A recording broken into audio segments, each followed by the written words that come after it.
контроля. I don't know. Не знаю. So, a very, very big gift, obviously. Конечно же, очень-очень большой подарок.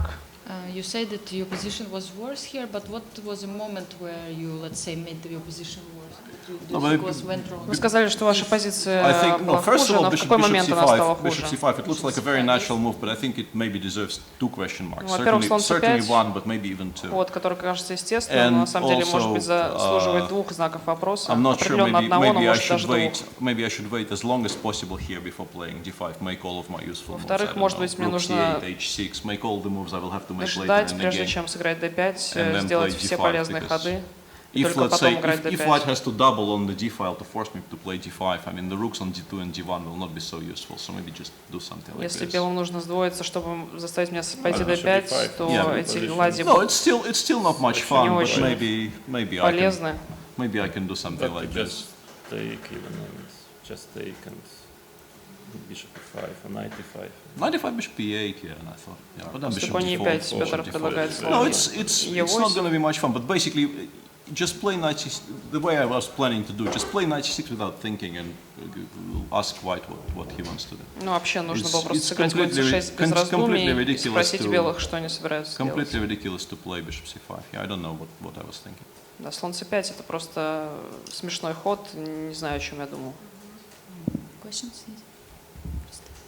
Владимир, я процитирую вопрос, который задают уже несколько дней и в Твиттере, и везде, где только можно, зрители. Что происходит с Крамником?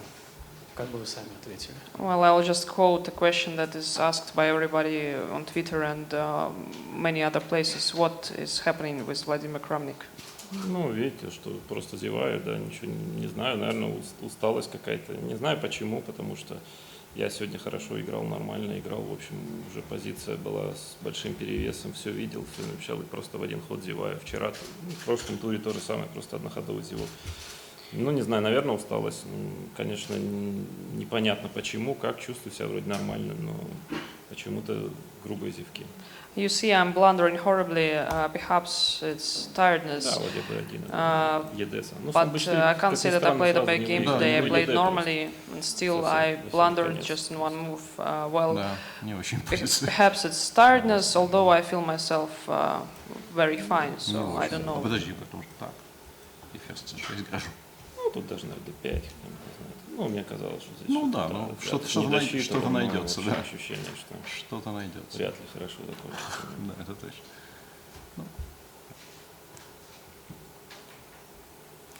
Ну, конечно, слон c5 обалдеть. Ну да. Thank you very much for your comments. Спасибо.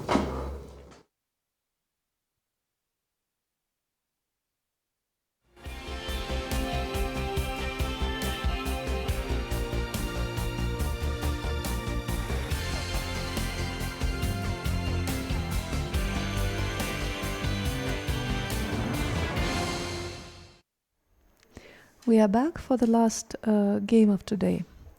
Levon Aronian is slightly better, or at least was slightly better against Veselin Topalov, and he was trying to find ways to put further pressure. But it really seems that his last move, f3, wasn't the best one. And after bishop f2, it seems that the worst is over for Topalov.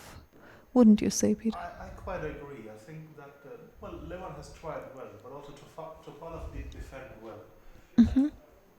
I think let's take the position we had here. Sorry. Pardon me. I think Topalov has defended quite well, despite putting himself in a difficult position. And for instance, this moment, there was the threat of the white king going up to d3. Mm-hmm. But Topalov chose to play d3 check, king d1, bishop d4. And this creates counterplay against the f2 pawn.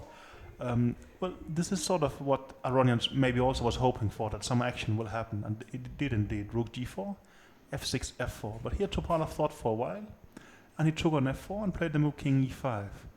And now, well, as Victoria mentioned, Aronian has just played the move f3, and after the strong reply bishop f2, it seems actually that a draw is a very likely outcome.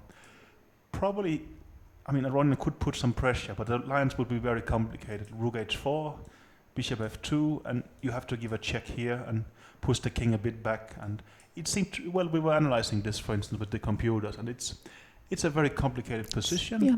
And I think both players would have practical winning chances, and it would be difficult. We thought maybe a bit more difficult to play for Topalov than for... On the other hand, he has some activity with his king, Yeah, and while the computer likes white moderately, in practice...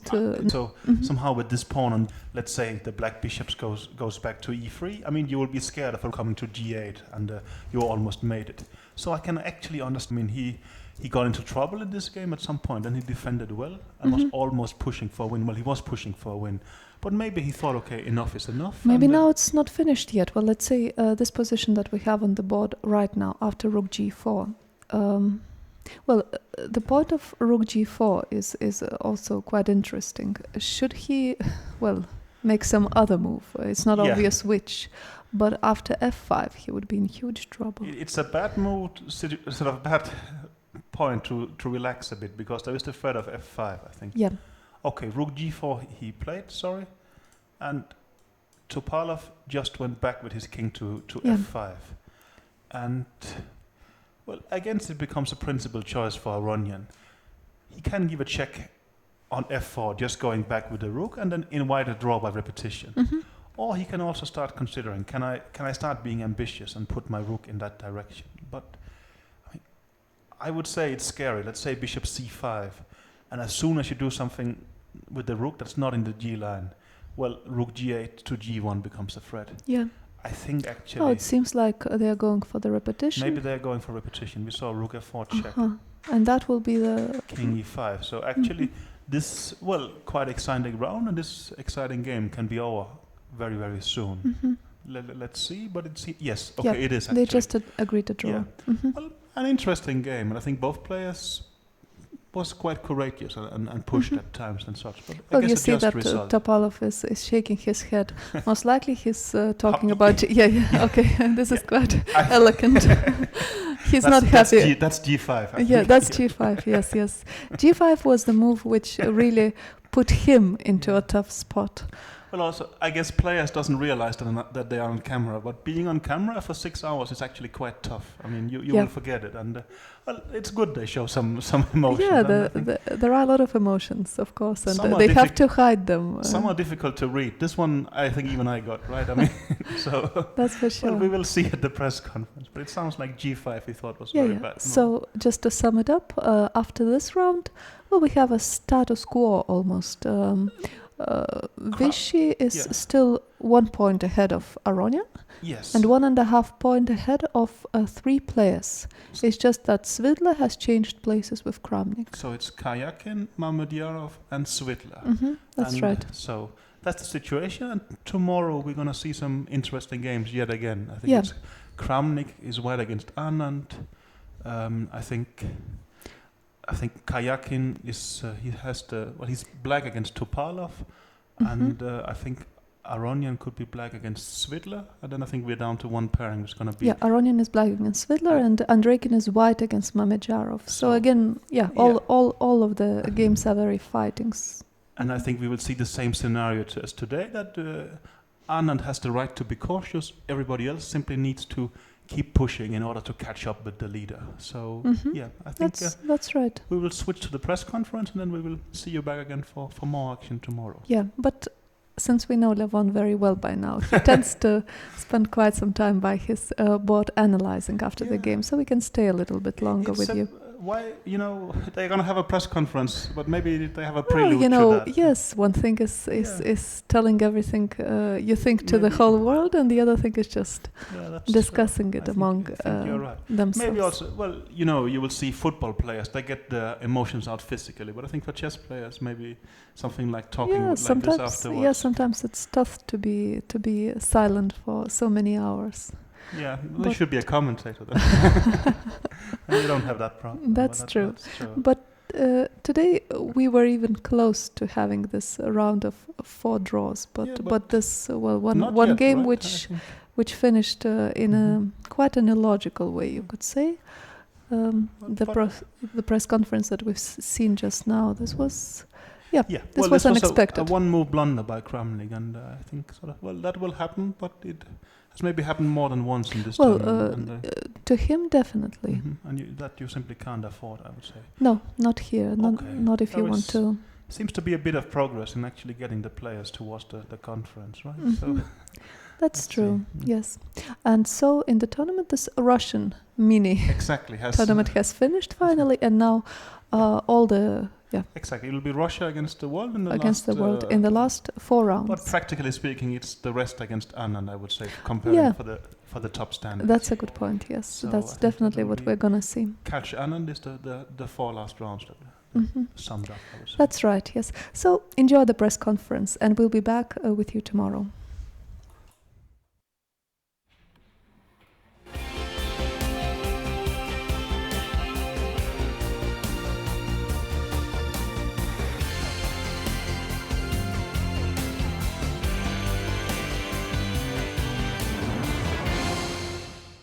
Levin Aronian started to play chess when he was 9, and already by the age of 12, he was a world junior champion. He achieved numerous victories in junior tournaments, and the most significant was success at the Goa 2002 tournament, when Levon became world under-20 champion. By this time, his family had moved from Armenia to Germany, and to this day, Aronian shares his time between these two countries. The title of Chess Prince gave the Grandmaster confidence in his career and convinced him in the choice of his profession. By the mid-2000s, Aronian had begun harvesting his first big successes in the international arena. The first phase of this part of his career culminated with a win at the World Cup in Khanty-Mansiysk in 2005. The Armenian Grandmaster then earned the opportunity to take part in the candidate cycle. He was soon among the chess elite. His track record boasts first places in the strongest tournaments of our time: Week Anze, Linares, the Tal Memorial, and Bilbao. In 2009, Levin presaged his greatness by winning the FIDE Grand Prix Series. Aronian is a great team player. For many years he has led the Armenian national team and has presided over 3 team victories at Chess Olympiads and once at the World Team Championships. Aronian is a past master of the rapid game and has scored repeated victories in Monaco and Mainz. As of the 1st of March 2014, Aronian's rating climbed to a personal record of 2,830. For many years, this Grandmaster has held the number 2 spot in the world rankings, and world champion Magnus Carlsen names Levin his biggest threat. So can you please tell us what happened today? Пожалуйста, расскажите, что было в партии сегодня. Yeah, I think it was, regular opening and. Довольно стандартный дебют был. Yeah, I thought A3 should be correct in order to. Должно быть A3 верный ход, правильный. This and maybe this inclusion of A5, a move is in white's favor. Может быть, включение хода A5 в данном варианте в пользу белых.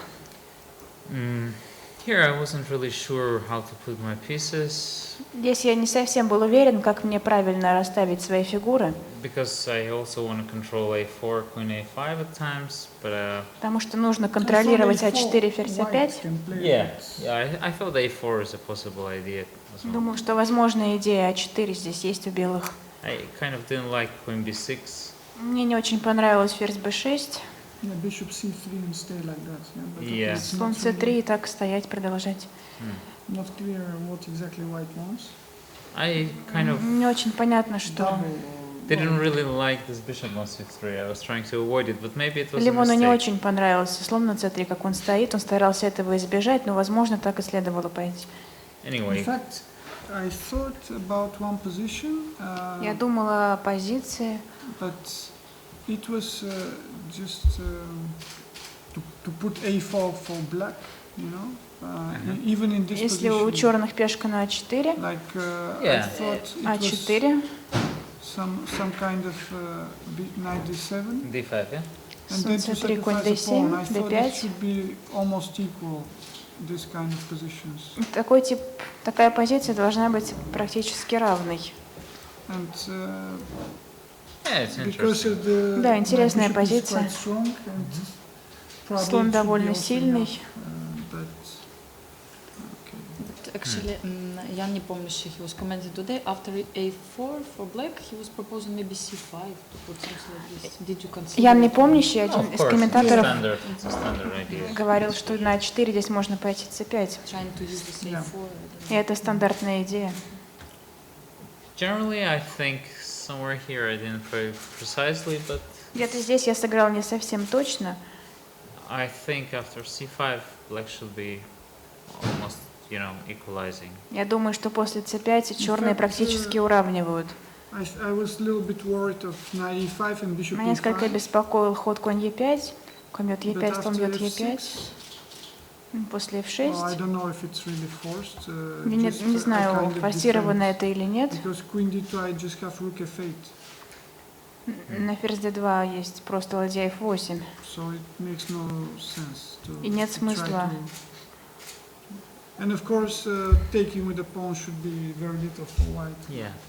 Но брать пешкой не очень выгодно для белых. Didn't manage to meet c5 with something serious, then black is just doing fine. Обычно в такой позиции, если не получается провести c5, то у черных уже все в порядке. Originally I was opting for this. I thought that this Изначально я рассматривал такое продолжение. But then somehow I thought that queen f6 is not letting me to put the pawn f4. Я подумал, что здесь ферзь f6 не дает мне пойти f4. Yeah, but see, you saw all these tricks with knight d7, and I didn't. Ну, здесь есть такие трюки с конь d7. So, yeah, I guess this is also a good move. But I think generally I should have gone for this. I mean, ну, скорее всего, я должен был так пойти. It's still, black still has to neutralize. Черным все равно еще нужно нейтрализировать угрозы белых одним-двумя ходами. But after knight e6, of course, I have to go back. But somehow. После конь e6, конечно, мне нужно было уйти слоном на e3. Не уверен, что это уже хорошо, потому что есть слон d4. Конь c7 грозит, конь бьет e3, слон бьет e3, h3. Конь c7, ладья h5, ферзь g6. Quite tricky. Очень хитро.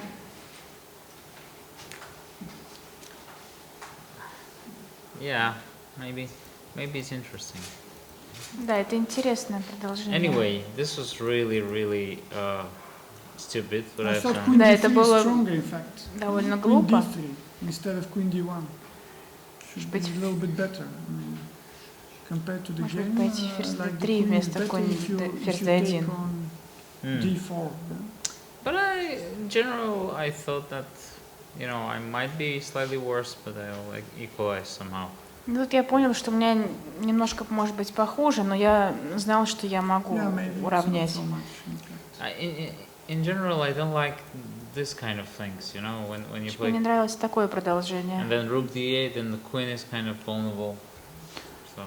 Ладья d8, и ферзь себя чувствует не очень уютно на d3. So what I felt was required for black is to play. Я думал, что тут черные обязаны пойти вот так.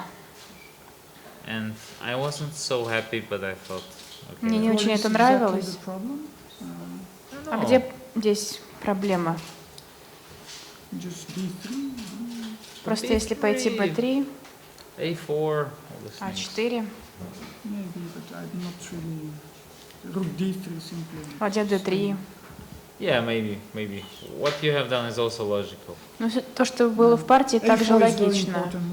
Yeah, rook e2 is not a good move because. Ладья e2 не очень хороший ход. Play a4 and then. a4.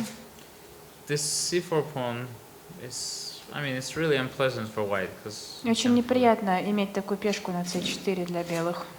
So I thought after a4 I'm already slowly stabilizing. Maybe I'm slightly worse, Я but I'm думал, not что losing. после a4 я постепенно стабилизирую положение. And then I got very happy when Veselin played g5. Я очень обрадовался, когда Веселин пошел g5. I was really hoping he would Я go even надеялся, что further. он пойдет дальше. d3, ладья e4, слон d4, Queen f3, rook ферзь d6, f3, ладья d6. and then I think Король h1. This might be already beyond repair. Это, наверное, уже было бы не подготовки. Yeah. So, No, but when I missed rook e2, which is quite simple move, in fact, I already thought I should calm down and play solid moves. Когда я понял, что я земной ладья e2, хотя это довольно простой ход, я понял, что нужно успокоиться и играть спокойно. Very nice, but doesn't make you too proud. Yeah, not really impressed. But of course, what black has sometimes не повод для гордости здесь, да. Still, you know. And okay, I thought also in the game queen g4 was maybe also possibility. But я думала, что есть тут I возможность was mainly ферзь h4. considering queen h5, but then I thought Я в основном рассматривал d3. ферзь h5, You know, d3. then if I do this, then your queen comes to f2. I thought queen f3 is slightly Тут better так for ферзь white. заходит There на might f2 be черный. something here, but then during the game when I looked at it closely, I realized that. Время партии, когда я ближе посмотрел, я понял, что. But actually, here I was thinking to go bishop c5. Bishop c5 Здесь я рассматривал слон c5. Even if you take a pawn, then black can never be worse. Даже если белые забирают пешку, то у черных не хуже. Rook e3 and rook d3, I'm just putting my king on f4, so it can only be Даже если ладья на e3, то просто король становится на f4. I was hoping for the move bishop e3 actually. Я рассчитывал на такое продолжение. Yeah, f4 and somehow. Yeah, somehow. Maybe I should have done this here, but then здесь it's надо just a быть dead очень draw. точным черным. Maybe little chances, yeah, and check on h5 and rook h6. Может быть, небольшие шансы здесь появляются.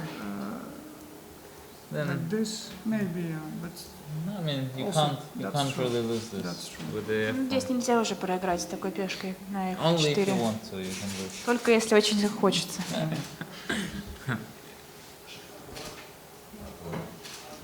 Veselin, you also said that there was a moment you felt you were a little bit better in the position. Well, Veselin, был момент, когда вы думали, что у вас лучше? No, with the knight on d4, of course, I was very optimistic, but it happens to me here all the time that once I get a little advantage, I think I'm winning. And in fact, I was just told that in fact it was probably not really enough. So, but of course, you know. Да, был один такой момент. You don't expect to be better with black, but somehow knight d4 was a nice trick. So. Да, был один такой момент, но у меня довольно часто бывает, что мне кажется, что у меня лучше и близко к выигранному, а на самом деле перевес не такой уж и большой. Но в таком типе позиции о чем-то большем сложно говорить. This is the last moment before you played f3. Could you take on h4? Можно ли здесь взять на h4? Да, есть такая возможность. Check. Rook h5 maybe. There is a chance just to go for this rook endgame. At least computer shows. Может быть, здесь попробовать пойти в владение окончания. Компьютер показывает. Some reason. Rook h6. Yeah, but what is the threat? А в чем угроза? I have no idea. Just maybe to keep the sage pawn, you know. But if I put my pawn on f4 and bishop on e3, black looks like almost winning. No? Тут кажется, что черные почти выиграют, потому что если они доведут пешку до f3, очень опасно. Особенно если слон станет на e3. No, what I thought that bishop c3, king f5. And then some check. Может быть, здесь уже шах на h5. Okay. Didn't really believe that white can claim anything. Я не уверен, что здесь белые могут что-то конкретное получить. Rook d5, yeah, just here. Даже может ладья d5. Rook d3 and rook king d2 and rook d5. Король d2, ладья d5. If it's possible to go to bishop endgame, maybe it will be better for. Может быть, лучше было бы перейти в слоновое окончание. Я так не думаю. Even that, because I'm also pushing my pawn. Потому что я тоже надвигаю свои пешки. Shouldn't be really. I mean, don't really. No, but here, yeah.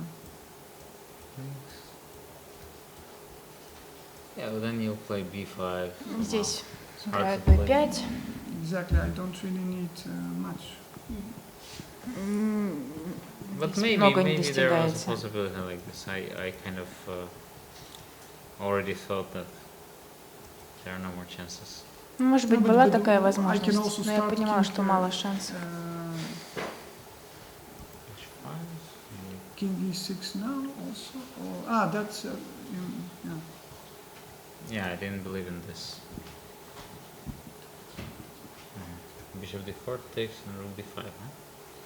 Page 4 takes. Maybe I should start immediately with the move... Может быть, здесь сразу Then стоит bishop начать с f5. хода f5. Here. Здесь. Yeah. Then check. And just go... Шах. no place for the king. Yeah. И нет места для короля.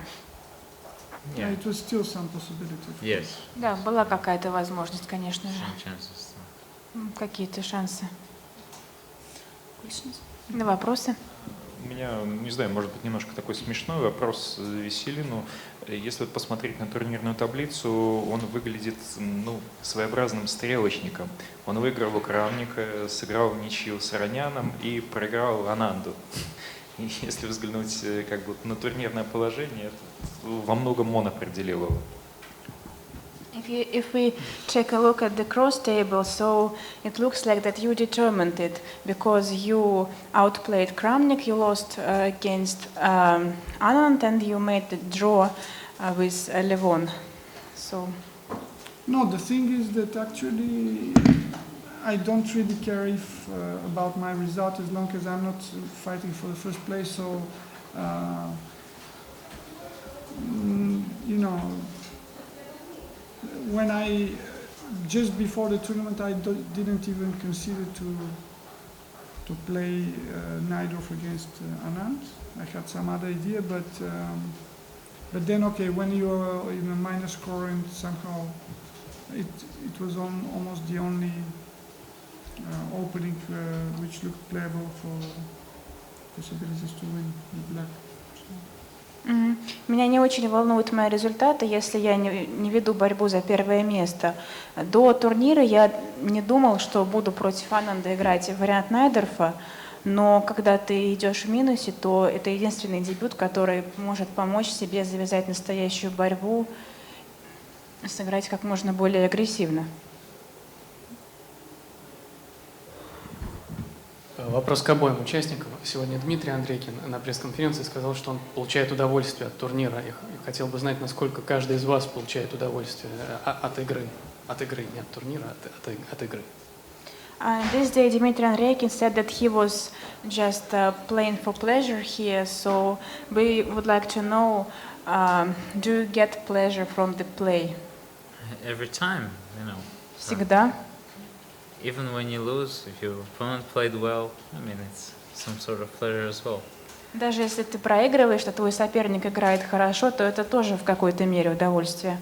But generally, playing a tournament where everybody's fighting and everybody is, you know, behaving well and very, you know, correct, is always a pleasure. Всегда очень приятно играть в турнире, в общем, когда все шахматисты борются и когда все ведут себя очень корректно. No, in fact, I don't really. I'm kind of disappointed very much from my play because from the positions I had, I mean, I had like three quite good positions with black after the openings against Svidler, Andreikin and Anand, and I lost the 3 games, so it was not really a big pleasure, and it's really disappointed with my game, with my play. I mean, playing well, I think I could even have chances to fight for to win, you know, but to lose all these 3 games was too much.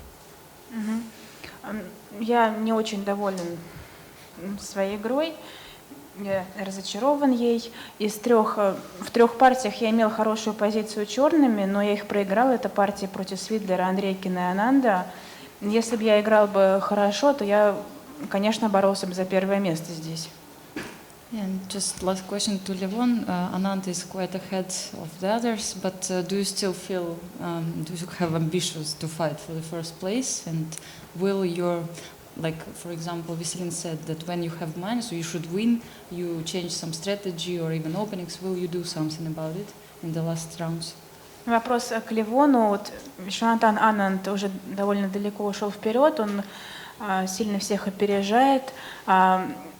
Ну, чувствуете ли до сих пор в себе амбиции бороться за первое место? И, как сказал Veselin, что нужно в таком случае менять стратегию. Что-то вы будете делать по этому поводу? Будете ли вы, может быть, какие-то другие дебюты играть, более острые? Well, the best strategy generally is not blundering one movers. So far I haven't been managing to do it. But of course, I look forward to last 4 rounds. It's an exciting tournament. Let's see if it stays as exciting for me and not for the others. Ну, самая лучшая стратегия — это не зевать в один ход, и мне пока это удается. Я с нетерпением... Не удается. Не удается. И я с нетерпением жду оставшихся туров этого турнира. Надеюсь, что они будут такими же захватывающими для меня и для всех остальных, как и предыдущие. Больше для меня, да, чем для остальных. Okay, so thank you very much for your answers. Спасибо.